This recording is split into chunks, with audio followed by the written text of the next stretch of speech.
Assalamualaikum everyone. Welcome back to my YouTube channel. I hope you are doing well.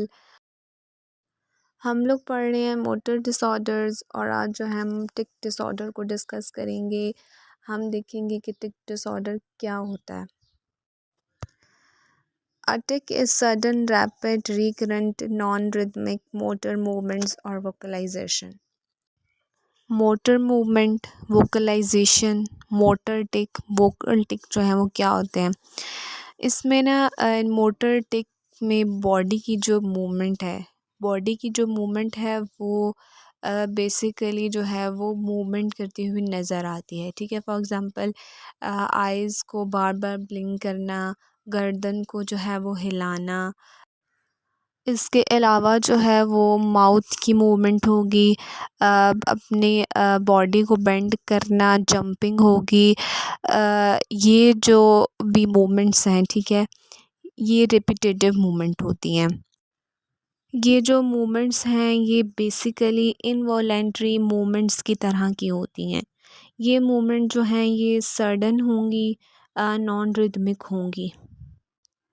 Vocal tick basically voice से related जो है वो आवाज़ से related टिक नज़र आते हैं इसमें। ठीक है, इसमें भी जो है वो sudden, rapid, non rhythmic vocal voices, जैसे सीटी बजाना, अपने गले को बार बार जो है वो साफ़ करना, या कोई ऐसा वर्ड जिसको बार बार बोल रहे होंगे, या कोई ऐसा फ्रेज़ जिसको जो है वो बार बार बोल रहे होंगे, किसी एनिमल की आवाज़ जो है उसको निकाल रहे होंगे। ये सब जो है ये वोकल टिक्स में आता है। डायग्नोस्टिक क्राइटेरिया देख लेते हैं। ट्यूरिक डिसऑर्डर, जिसको ट्यूरिक सिंड्रोम भी कहते हैं, क्राइटेरिया ए है both multiple motor and one or more vocal tics have been present and sometime during the illness, although not necessarily concurrently. According to criteria A, इसमें जो है वो both multiple motor and one or more vocal tics, दोनों या फिर जो है एक से ज़्यादा मोटर टिक या जो है वो वोकल टिक्स होंगे। बीमारी का जो वो टाइम पीरियड होगा, जो वो ड्यूरेशन होगा, ठीक है, उस टाइम पे जो है वो दोनों या फिर जो है वो एक से ज़्यादा मोटर टिक और one and more vocal tics होंगे, तो तब जो है हम उसको ट्यूरिक डिसऑर्डर जो है वो डायग्नोस करेंगे। और ट्यूरिक डिसऑर्डर के अंदर ये चीज़ याद रखनी है कि वो टू टिक्स होंगे, motor tics and vocal tics. Criteria B है the tics may wax and wane in frequency but have persistent for more than 1 year since first tic onset. Criteria B के अकॉर्डिंग जो है ना, जो first टिक आने के बाद 1 years के ड्यूरेशन में जो सिम्टम्स होंगे या जो फ्रीक्वेंसी होगी टिक डिसऑर्डर की, वो वैक्स एंड वेन होती रहेगी, मतलब कि वो आती और जाती रहेगी। क्राइटेरिया सी है onset is before age 18 years। इन सिम्टम्स का जो ऑनसेट है वो 18 years की एज से पहले जो है वो हो जाएगा। क्राइटेरिया डी है the disturbance is not attributable to the physiological facts of a substance, for example cocaine and another mental condition, for example, Huntington's disease, post-viral encephalitis. According to criteria D, ये जो ticks आ रहे हैं ये जो भी जो है वो किसी भी फिजियोलॉजिकल इफ़ेक्ट सब्सटेंस की वजह से नहीं होने चाहिए। ठीक है, इसके अलावा जो है वो एन अदर मेडिकल कंडीशन की वजह से भी जो है ये नहीं होने चाहिए। नेक्स्ट जो है वो है परसिस्टेंट क्रॉनिक मोटर और vocal tic disorder. Criteria A है सिंगल और मल्टीपल मोटर और vocal tics have been present during the illness but not both motor और वोकल। ये जो है मोटर टिक भी हो सकता है और या जो है ये वोकल टिक भी हो सकता है। मोटर टिक जो है वो सिंगल भी हो सकता है और एक से ज़्यादा भी हो सकता है, और सेम ऐसे ही जो है वो वोकल टिक भी जो है वो सिंगल भी हो सकता है और एक से ज़्यादा भी हो सकता है। लेकिन ये बात याद रखनी है कि एक टाइम पे सिर्फ एक ही होगा, या तो मोटर टिक होगा या तो फिर जो है वो वोकल टिक होगा। क्राइटेरिया बी है the tics may wax and wane in frequency but have persisted for more than 1 year since first tic onset. Same वही जो पहले हमने बात की थी कि फर्स्ट टिक आने के बाद 1 years का जो ड्यूरेशन होगा उसमें जो सिम्टम्स या ये जो फ्रिक्वेंसी है टिक डिसऑर्डर की वो आती और जाती रहेगी, वेन और वैक्स जो है वो होती रहेगी। इसके अलावा जो क्राइटेरिया सी है, अ, इसका जो ऑनसेट है, इन सिम्टम्स का जो ऑनसेट है वो 18 years की एज से पहले जो है वो हो जाएगा।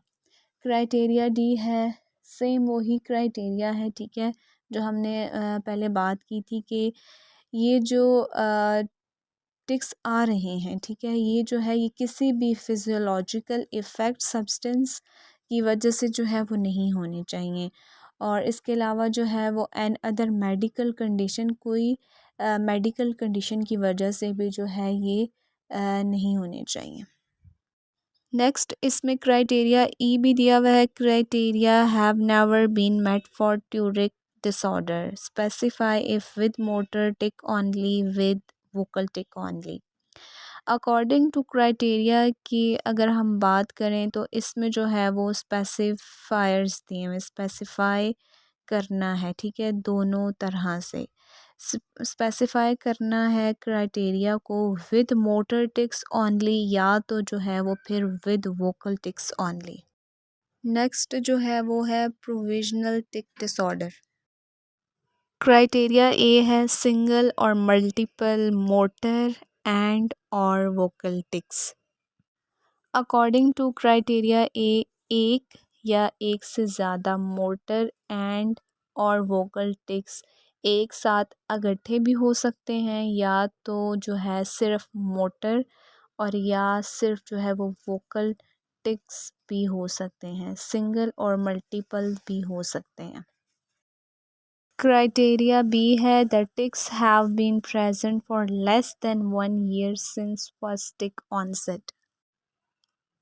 अकॉर्डिंग टू क्राइटेरिया बी, जो टिक्स का जो ऑनसेट है, फर्स्ट टिक का जो ऑनसेट है उसके बाद जो टिक्स होंगे वो लेस देन होंगे 1 year के। मतलब ये है कि ये जो टिक्स होंगे ये लेस देन 1 year तक प्रेजेंट रहेंगे। क्राइटेरिया सी है onset is before age 18 years। इनका जो ऑनसेट है वो 18 years की एज से पहले जो है वो हो जाएगा। क्राइटेरिया जो डी है वो भी सेम है कि ये जो टिक्स आ रहे होंगे ये किसी भी फिज़ियोलॉजिकल इफ़ेक्ट सब्सटेंस की वजह से नहीं होने चाहिए और ना ही जो है वो किसी अदर मेंटल कंडीशन की वजह से होने चाहिए। क्राइटेरिया सी है criteria have never been met for Tourette's disorder or persistent chronic motor और वोकल टिक डिसऑर्डर। इसका जो क्राइटेरिया है वो कहीं पर जो है वो मीट ना कर रहा हो ट्यूरिक disorder or persistent chronic motor और वोकल टिक डिसऑर्डर से।